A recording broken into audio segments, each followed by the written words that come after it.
পরম প্রেমময় যুগপুরুষোত্তম শ্রী শ্রী ঠাকুর অনুকূল চন্দ্রের রাতুল রাঙা চরণে জানালাম আমার শতকোটি দণ্ডবত প্রণাম।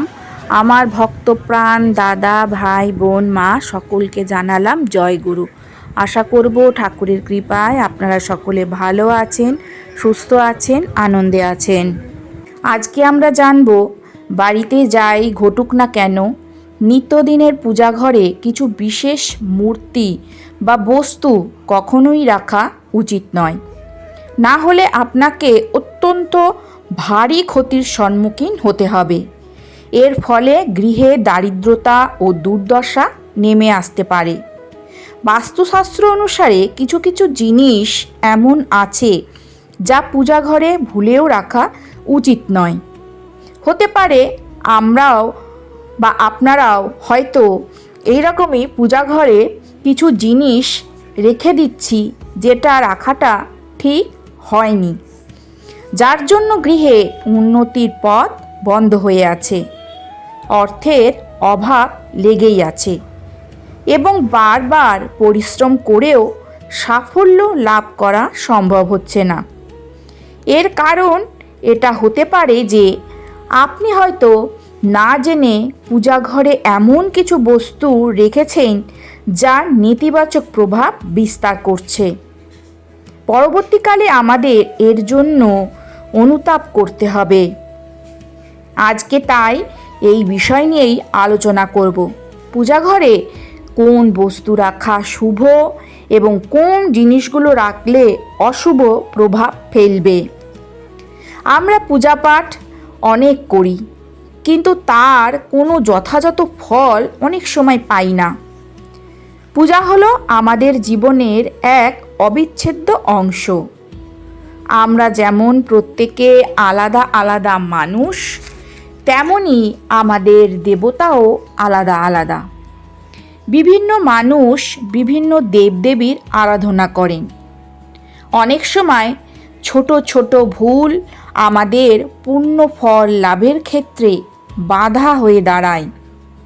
এই ভুলগুলো অজান্তেই হয়। আজকে এই রকম 7টি জিনিসের কথা বলবো যা পূজাঘরে কখনোই রাখা উচিত নয়, এবং এর সাথে বলবো কোন 5টি বস্তু রাখা অত্যন্ত শুভ। আমাদের প্রত্যেকের গৃহে ঠাকুর ঘর অবশ্যই থাকে, আর এই ঠাকুর ঘরে কি রাখা উচিত সেটা আপনি কি জানেন? বর্তমানে অনেকেই পূজা ঘরে এমন ভুল করে ফেলে যার ফলে তাদের দুঃখ ও কষ্টের পথে ঠেলে দেয়। আবার কিছু কিছু মানুষ পূজা ঘরে অনুচিত কিছু কাজ করে ফেলেন, তা কিন্তু অশুভ কর্ম, যা পরিবারকে বিপদে ফেলতে পারে। চলুন আগে জেনে নিই কোন জিনিসগুলো পূজাঘরে থাকা অত্যন্ত শুভ। প্রথম হলো স্বস্তিক। এই স্বস্তিক গৃহের সৌভাগ্য ও সমৃদ্ধি পবিত্র প্রতীক বলে মনে করা হয়। আপনি এইটি সিঁদুর বা কুমকুম দ্বারা আঁকতে পারেন। এরপর দ্বিতীয় বস্তু হলো কলস। কলস সুখ ও সমৃদ্ধির প্রতীক। ঠাকুর ঘরে সিঁদুর ও কুমকুম দ্বারা স্বস্তিকে কলস অবশ্যই স্থাপন করুন। এর ফলে গৃহে ধন, ঐশ্বর্য, শান্তি বিরাজ করে। তৃতীয় হলো শঙ্খ। শঙ্খের ধ্বনিতে ইতিবাচক শক্তির সঞ্চার হয়, যার ফলে গৃহে সমৃদ্ধি বিরাজ করে।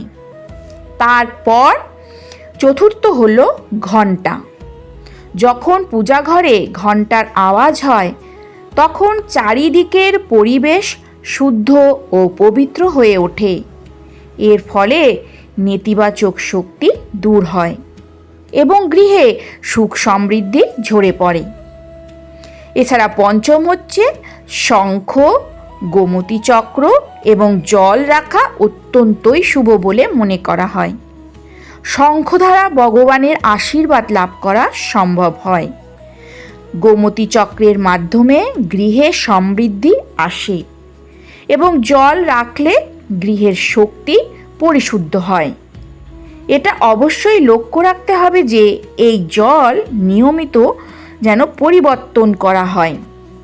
তার সাথে সাথে শঙ্খ ও গোমতী চক্রকেও পরিষ্কার রাখতে হবে। এবার চলুন তাহলে আমরা সকলেই জেনে নিই কোন সেই 7টি জিনিস পূজা ঘরে থাকলে দুঃখ, কষ্ট, অর্থনৈতিক সংকট, কলহ ইত্যাদি হতে পারে। যদি এই রকম কোনো জিনিস আপনার ঠাকুর ঘরে থেকে থাকে তা এখনই ওই স্থান থেকে সরিয়ে অন্য স্থানে রেখে দিন। চলুন জেনে নিই। প্রথম যে জিনিসটির কথা বলবো সেটি হচ্ছে গণেশজির বিজোড় সংখ্যায় অর্থাৎ 3টি 5টি মূর্তি একসাথে কখনোই রাখবেন না। 2টি গণেশজির মূর্তি রাখা শুভ বলে মনে করা হয়।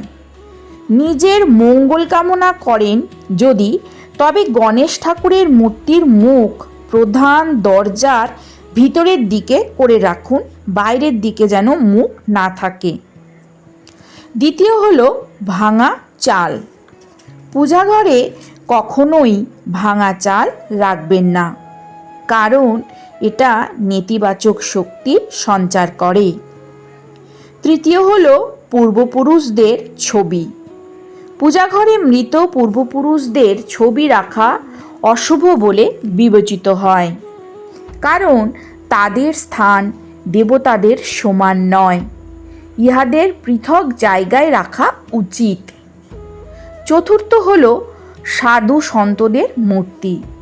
যদি আপনি কোনো সাধু সন্তকে মানেন তবে তার ছবি দেওয়ালে লাগাতে পারেন, কিন্তু পূজাঘরে রাখা উচিত নয়। পঞ্চম হলো যদি কোনো মূর্তি বা ছবি ভেঙে যায় তবে তাকে অবিলম্বে পূজাঘর থেকে সরিয়ে ফেলুন।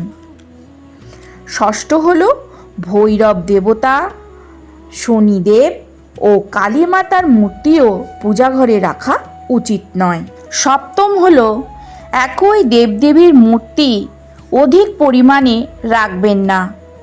একই দেবদেবীর একটি মাত্র মূর্তি পূজাঘরে রাখবেন, যার ফলে পূজার সময় তাদের দিব্য শক্তি সঠিকভাবে আপনার জীবনে প্রবাহিত হতে পারে। এই গেল সেই 7টি বস্তু যেগুলো ভুলেও কখনো ঠাকুর ঘরে কিন্তু রাখবেন না। এছাড়া আরও কিছু কথা আপনাদের সঙ্গে শেয়ার করি। পূজা করবার সময় আপনার মুখ সর্বদা যেন পূর্ব দিকে থাকে, কারণ এই দিক অত্যন্ত শুভ। সিঁড়ির পাশে পূজাঘর রাখা উচিত নয়। প্রদীপ সবসময় ঠাকুরের সামনে রাখবেন। ভাঙা প্রদীপ কখনোই ব্যবহার করবেন না। প্রদীপ সবসময় সকালবেলার পূজার সময় এবং সন্ধ্যাকালীন আরতির সময় জ্বালাতে হয়। প্রদীপ কখনো পশ্চিম দিকে রাখা উচিত নয়। এই হলো পূজা এবং পূজাঘর সংক্রান্ত কিছু তথ্য, যেগুলো আপনাদের সঙ্গে আজকে আমি শেয়ার করলাম। একটু হলেও আপনাদের উপকারে আসবে। যদি এতটুকু উপকারে আসে তাহলে অতি অবশ্যই এই ভিডিওতে একটা লাইক করবেন, কমেন্ট করবেন, বেশি বেশি করে শেয়ার করবেন। কালকে আবারও হাজির হব নতুন আরেকটি আলোচনা নিয়ে। সবাই ভালো থাকুন, সুস্থ থাকুন, সাবধানে থাকুন। জয় গুরু, বন্দে পুরুষোত্তমম।